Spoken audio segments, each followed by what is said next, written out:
Hello friends, आज की इस वीडियो में हम बात कर रहे हैं टर्किश ड्रामा बम्बाश्का बिरी के एपिसोड नंबर 2 की। एपिसोड 1 मेरे चैनल पर ऑलरेडी अवेलेबल है और उम्मीद है कि आप अब तक की स्टोरी को जान चुके होंगे। एपिसोड 2 में लैला हॉस्पिटल से डिस्चार्ज हो चुकी थी।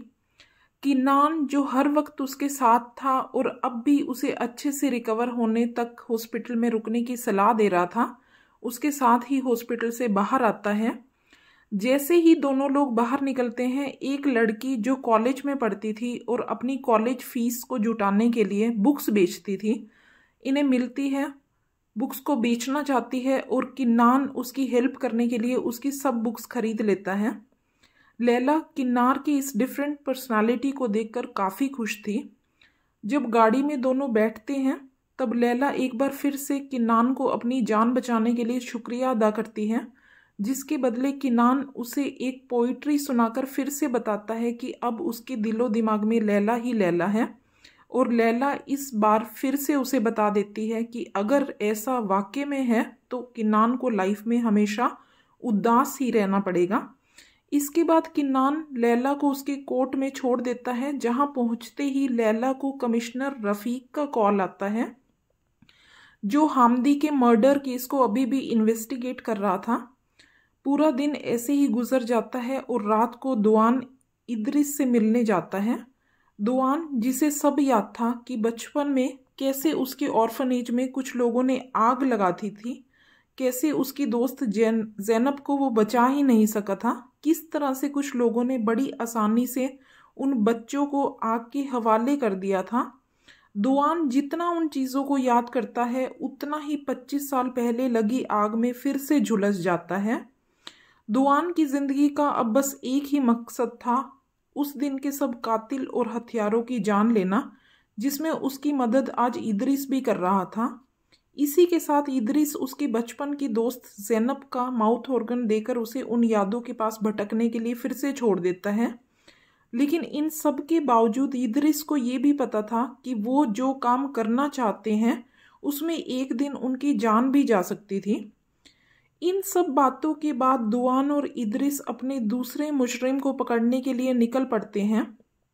इरफान नाम का ये शख्स उस दिन ऑर्फनेज में आग लगाने में बराबर का जिम्मेदार था। इरफान को पकड़ने के बाद वो उसे एक वेयर हाउस में ले जाते हैं, कैद कर लेते हैं। इरफान अभी तक ये नहीं समझ पा रहा था कि वो दोनों लोग कौन थे और उससे क्या चाहते थे।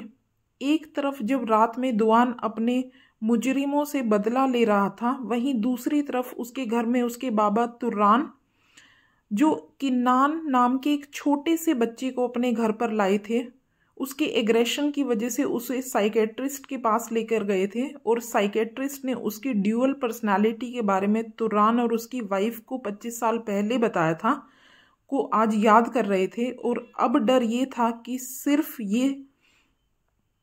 ये दुआन वापस ना आया हो और ये बात झूठ हो। दुआन का वापस आना वो कभी भी नहीं चाहते थे।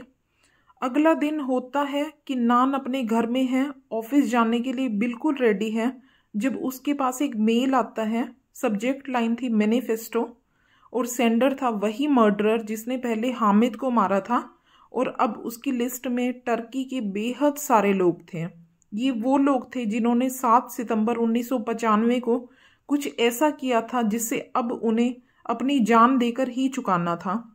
मेल में साफ लिखा था कि किन्नान इसे पूरे टर्की के सामने अपने प्राइम टाइम में पढ़े और टर्की के लोग अब चुने कि वो कातिलों को सामने लाना चाहते थे या अभी भी उन्हें छुपा कर रखना चाहते थे।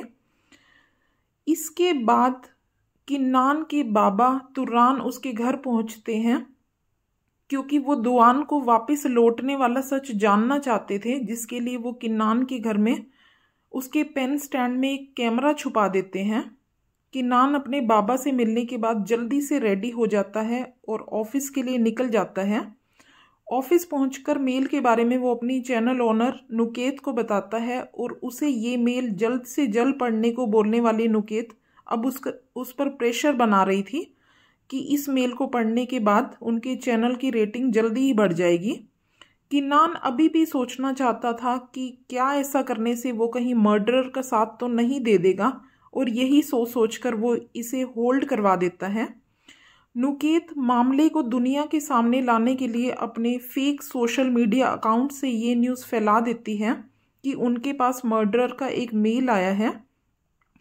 इस मेल की इन्फॉर्मेशन की बात जब लैला को मिलती है तब वो किनान को उसे ये मेल फॉरवर्ड करने के लिए भी बोलती है और साथ में ये भी समझा देती है कि वो मेल पुलिस की इन्वेस्टिगेशन तक लोगों के बीच में नहीं जाना चाहिए। किनान जो लैला के सामने दिल से सोचना शुरू कर देता था, उसे वादा करता है कि वो मैनिफेस्टो नहीं पढ़ेगा। इसके बाद लैला, जिसके पास अभी भी वो फोटो थी जिसमें उसके बाबा हामिद और एक और शख्स था के बारे में सोचती है और अपने बाबा से इसके बारे में जानने के लिए उनके घर जाती है। जैसे ही लैला के सवालों का दौर शुरू होता है, उसके बाबा परेशान दिखने लगते हैं, लेकिन हामिद से अपनी कोई भी जान पहचान ना बताकर हर सच को छुपाना भी चाहते हैं। लैला को पता था कि उसके बाबा उससे कुछ नहीं बहुत कुछ छुपा रहे थे। इतने में लैला का भाई ताहिर, जो एक एक्सीडेंट करने की वजह से 3.5 साल से जेल में बंद था, छूट जाता है और अपने साथ जेल में रह रहे ग्रुप को ज्वाइन कर चुका ताहिर आज उन्हीं लोगों के साथ घर वापस आता है। क्योंकि ताहिर और बाकी घर वालों को लगता है कि लैला चाहती तो ये सजा होने से बच सकती थी का सोचकर आज भी लैला से नाराज थे। ताहिर के आने के बाद लैला मौके की नज़ाकत को समझकर अपने घर से निकल जाती है। किनान, जिसे अब एक पिक्चर व्हाट्सएप आया था जिसमें इरफान के कैद होने की खबर थी, नुकेत और अपने चैनल के ही मेहमत को दिखाता है, लेकिन अभी भी वो मैनिफेस्टो नहीं पढ़ना चाहता था। किनान को नुकेत बार बार प्रेशराइज कर रही थी कि वो इतना बड़ा जैकपॉट कैसे मिस कर सकते हैं और इस जैकपॉट को ग्रैब करने के लिए उन्हें मर्डरर का मेल जल्द से जल्द पढ़ना चाहिए। तब भी किनान अपनी नॉर्मल न्यूज़ पढ़ने के बाद वहाँ से निकल जाता है। रास्ते में जाते हुए किनान की गाड़ी को पुलिस की गाड़ी रोकती है और किनान को साथ लेकर वो एक ऐसी जगह पर पहुँचते हैं जहाँ पर लैला पहले से ही मौजूद थी। किनान इस मजाक पर लैला की तारीफ करता है, लेकिन फ्यूचर में किनान की तरफ से भी कुछ ऐसा ज़रूर आएगा बोलकर लैला को चैलेंज भी करता है। तब लैला उसे अपने लास्ट टाइम वाले रेस्टोरेंट विजिट के मजाक जो कि किनान ने किया था का आज का इस सिचुएशन से बदला बोलकर इस चैलेंज को वहीं पर ख़त्म कर देती है। लैला किन्नार की बेहद शुक्रगुजार थी क्योंकि उसने उसकी जान बचाई थी, जिसके बदले लैला के प्यार में बेहद पड़ चुका किन्नान उसे बोलता है कि टर्की की सबसे खूबसूरत जज की जान वो ऐसे नहीं जाने दे सकता था। लैला किन्नार को उससे फ्लर्ट करने से मना करती है, जिस पर किन्नान उसे बताता है कि वो उसे फ्लर्ट नहीं करता, मोहब्बत करता है। लैला जो प्यार से हमेशा से ही दूर भाग रही थी, उसका दिल ये बोलकर तोड़ देती है कि इस तरह का प्यार सिर्फ तब तक चलेगा जब तक किन्नान का दिल नहीं भर जाता और उसके बाद किन्नान किसी और के पास होगा और लैला का दिल बुरी तरह से टूट चुका होगा। किन्नान चाह कर भी अपनी ज़िंदगी की फीलिंग्स लैला को किसी भी तरह से नहीं समझा पा रहा था। तभी लैला के पास उसकी भाभी नुर्रे का फ़ोन आता है, क्योंकि कुछ ही देर पहले लैला के माँ और बाप जब हामिद के केस के बारे में डिस्कस कर रहे थे तो लैला के बाप को ये सोचकर पैनिक अटैक आ जाता है कि ये मर्डरर एक दिन उसकी जान भी ले लेगा।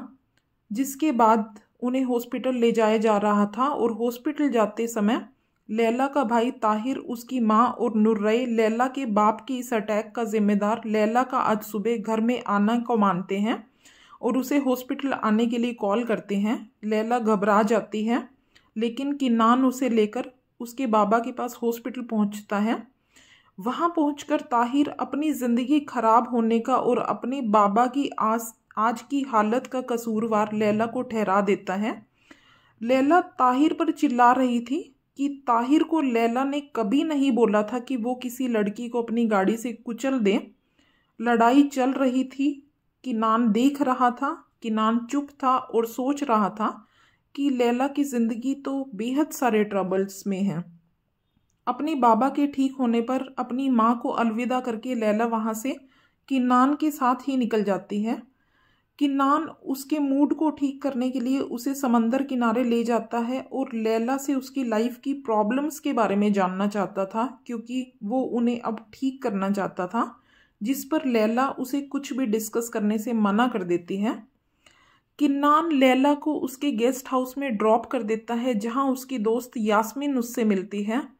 और यास्मीन से मिलकर लैला इमोशनली ब्रोकन थी, क्योंकि वो चाहती थी कि वो भी ऐसे मुश्किल हालात में नॉर्मल लोगों की तरह अपनी फैमिली के साथ रुके, लेकिन उसकी जॉब की वजह से वो ना चाहते हुए भी अपनी खुद की ही फैमिली से दूर जा चुकी थी।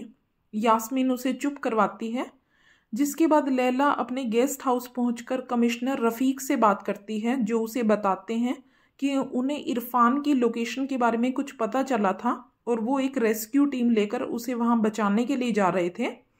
दूसरी तरफ लैला को गेस्ट हाउस में ड्रॉप करने के बाद किन्नान को इदरिस का कॉल आता है, और कॉल सुनकर किन्नान से दोआन बन चुका किन्नान अब इदरिस के साथ उसी गेस्ट हाउस में पहुंचता है जहां पर इरफान कैद था।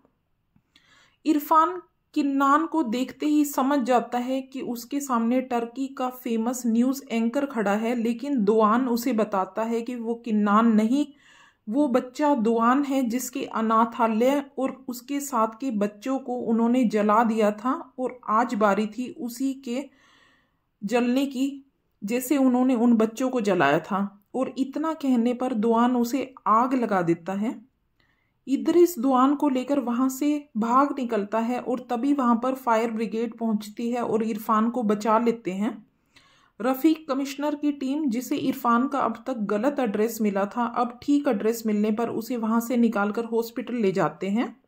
अब लैला और रफ़ीक के अलावा रफ़ीक की टीम को पता था कि इरफान कहाँ है, क्योंकि सबको लगता था कि वो मर चुका है। तो लैला इस सच को अभी छुपा कर रखना चाहती थी और इरफान का बयान लेना चाहती थी। दोआन उसे मारकर इदरिस की बोट में ही चला जाता है और वहां सो जाता है। सुबह होने पर किन्नान बनकर दोआन उठता है और अपने घर में जगता है। खुद को काफ़ी थका हुआ महसूस करने वाला किन्नार जैसे ही अपनी मोबाइल की स्क्रीन देखता है, तो उसे एक इरफान नाम के शख्स का जलता हुआ फोटोग्राफ मिलता है। किन्नान वहां से ऑफिस के लिए निकलता है, और पीछे से किन्नान के बाबा तुरान, जिनको शक था कि किन्नान नहीं दोआन वापस आ चुका है और उसके अजीबोगरीब बिहेवियर से परेशान थे, उसके घर में पहुंचते हैं और अपना छुपाया हुआ कैमरा वहां से ले जाते हैं। ऑफिस पहुंचकर इरफान की पिक्चर्स नुकैत को दिखाने के बाद अब नुकैत और मेहमद सब लोग चाहते थे कि अब मर्डरर का मैनिफेस्ट पढ़ लेना चाहिए, लेकिन किन्नान गुस्से में आकर नुकैत के बार बार बोलने के बाद उसके फ़ोन से किन्नान की फॉरवर्डेड मेल का मैनिफेस्टो डिलीट कर देता है। कुछ ही देर में किन्नान दोआन बन जाता है और स्टूडियो की तरफ बढ़ता है। दोपहर के 12 बजे थे। न्यूज़ एंकर अपने शो के लिए रेडी हो रही थी, और किन्नान इसी बीच उस शो को कैंसिल करवाकर खुद का एक स्लॉट रखना चाहता था। चैनल में सब हैरान थे, क्योंकि किन्नान का रात का न्यूज़ बुलेटिन रात को 9 बजे आता है। उसके बावजूद अभी किन्नान को क्यों लाइव होना था, लेकिन किन्नान उर्फ दोआन रेडी था जल्द से जल्द मैनिफेस्टो पढ़ने के लिए, और टर्की को 7 सितंबर 1995 की दर्दनाक घटना पर जगाने के लिए। किन्नान स्क्रीन के सामने न्यूज़ पढ़ रहा था, और पूरा इस्तांबुल टर्की उसे देख और सुन रहा था।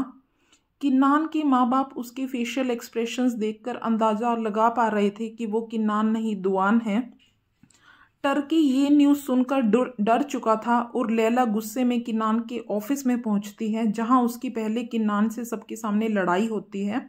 और फिर किन्नान के कहने पर जब वो एक ऐसी जगह पर चले जाते हैं जहां पर अब वो सिर्फ दोनों थे, लैला उसे गैर जिम्मेदार होने की वजह से कोस रही थी, डांट रही थी, और अब टर्की के लोगों को, जो पुलिस को इस स्टोरी के बाद जवाब मांगने वाले थे, का जवाब किन्नान से मांग रही थी। और इसी बीच दोआन उसे चुप करवाने के लिए उसे किस कर देता है। दोआन जो लैला को चुप करवाने में कामयाब हो चुका था, लैला जो किन्नान के ये अजीबोगरीब बिहेवियर को देखकर काफ़ी परेशान थी, के साथ ही एपिसोड नंबर 2 यहीं पर ख़त्म हो जाता है। अगला एपिसोड जल्दी ही मेरे चैनल पर अपलोड होगा। अगर आपने अभी तक सब्सक्राइब नहीं किया तो प्लीज़ कर लीजिएगा। जल्दी ही तीसरे एपिसोड के साथ मिलेंगे। Thank you.